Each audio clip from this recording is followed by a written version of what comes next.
Now, nothing Dubai ever does seems to be on a small scale. Even its debt is truly monumental. But today, the Emirate on the Persian Gulf is celebrating an enormous feat of engineering, construction, but mostly of imagination. The Buj Khalifa is, at 828 metres, the tallest building in the world. And its opening after more than 5 years was as spectacular as the $2 billion price tag. This is what Dubai does best. Spectacular celebrations to mark the official opening of the world's tallest building.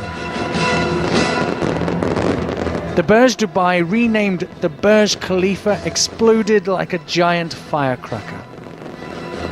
It officially stands at 828 metres tall. For Dubai, the Buj Khalifa is another historic achievement. But to some, this gleaming skyscraper is a symbol of Dubai's economic failure. Its inauguration comes just weeks after Dubai told the world it needed time to repay part of its $85 billion debt. But the men behind the Burj insist Dubai has nothing to hide. I have a business to run, and I have an icon, a global icon, a living city that we've created, and it's ready to be launched. It has taken an army of 12,000 labourers working day and night to complete this tower. Its architects describe the 160 floors of apartments, offices and hotel as a vertical city.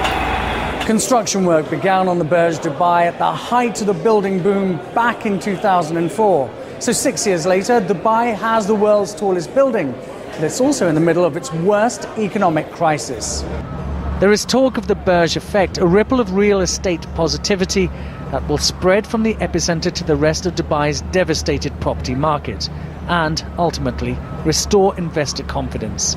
But there is no evidence to support that theory yet.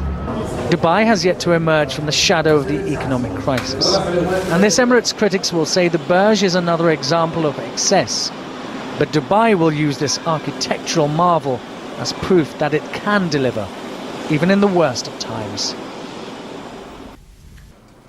A brave face has been put on Dubai's debt woes with a glitzy opening of the world's tallest structure. Now, to give you an idea of just how impressive it is, this is how the Buj Khalifa measures up against our highest building, Auckland's Sky Tower.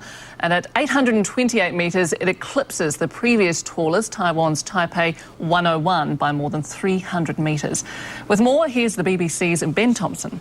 After the concern about its debts, Dubai once again has something to celebrate. Tonight was the finale of a building that began 6 years ago. From the desert rose the Buj Dubai, or as it was renamed tonight, the Buj Khalifa. Its Arabic name meaning simply the Khalifa Tower. But building a tower so tall hasn't been easy. It has to cope with strong winds and it's built close to a fault line. It felt the tremors of last year's earthquake in Iran. But technical challenges aside, the tower has grown at a record pace. And spare a thought too for the team of cleaners who abseiled down the outside of the tower. It takes them more than 8 weeks to clean the tower's 26,000 windows. And it's been designed specifically to withstand strong winds.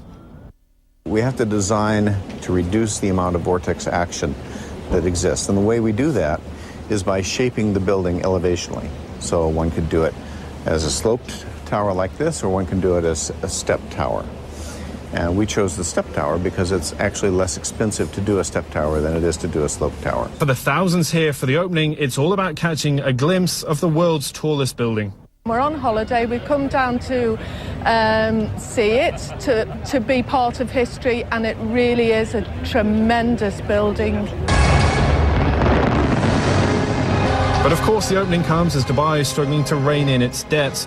The building was planned and built in the good times. It's now opening in the bad. And with more large debts due this year, it now has to find the money to pay them back.